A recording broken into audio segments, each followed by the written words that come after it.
Bom, pessoal, na época da República, existia muita mão de obra, né? Precisava de muita mão de obra para os cafezais, hã, para as indústrias, né?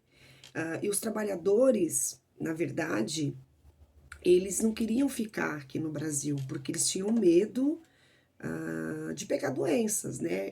Para eles aqui era um local insalubre, não era um local de confiança, né?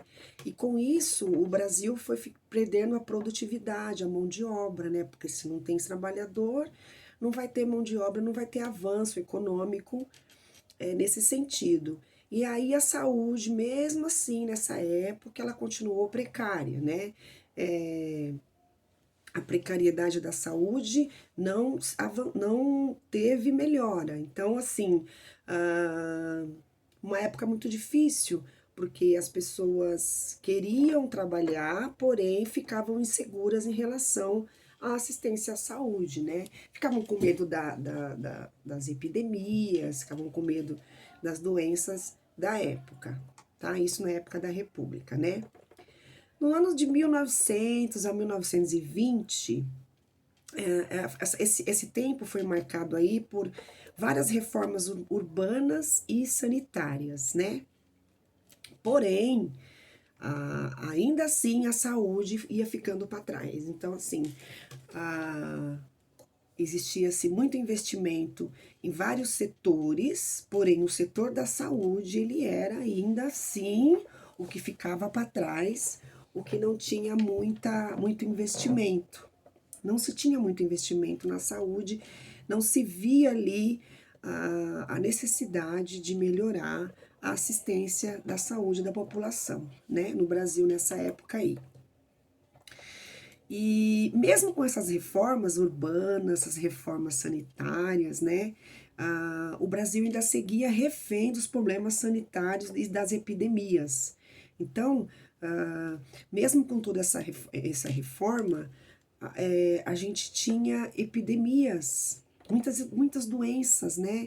Peste, chagas, epidemias de rato, de animais, né?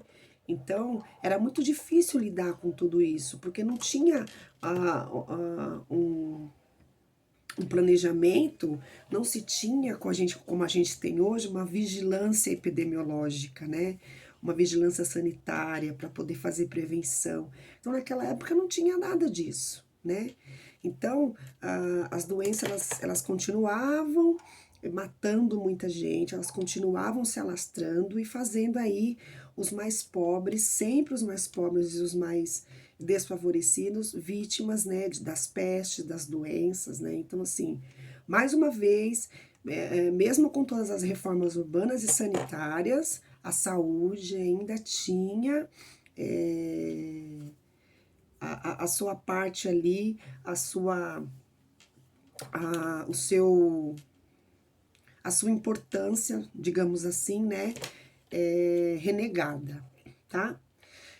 Porque, na verdade, a política, ela ia além da saúde pública, né? Então, os interesses na época políticos não condiziam com saúde pública, não era interessante, né? Vamos dizer assim, para os políticos da época, não era interessante investir em saúde, eles não viam essa necessidade, né? Então, a política ela ia além, muito além dos interesses aí de saúde pública, né? Como ainda é, se a gente for parar para pensar nos dias de hoje, né?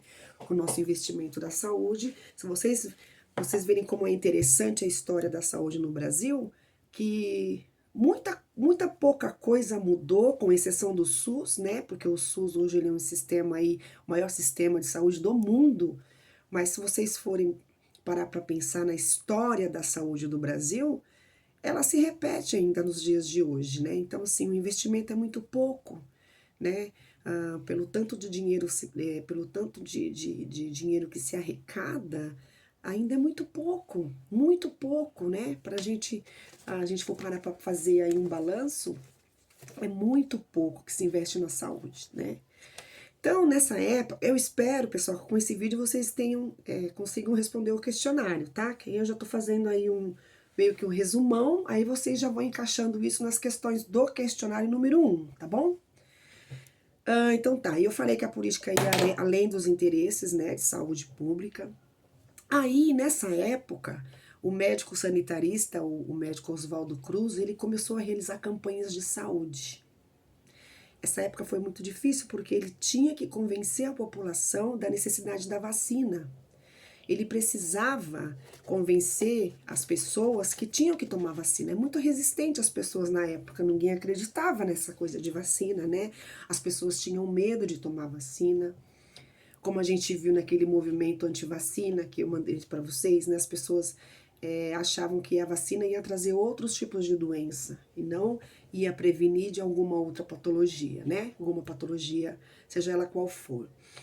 Então foi muito difícil convencer a população, mas ele convenceu a população de que precisava tomar. Então ele fez muitas campanhas de vacina, ele foi um dos pioneiros, né, na campanha de vacinação, e ele convenceu a população de que era necessário tomar a vacina. Então isso foi muito importante, foi um marco aí na saúde pública, né?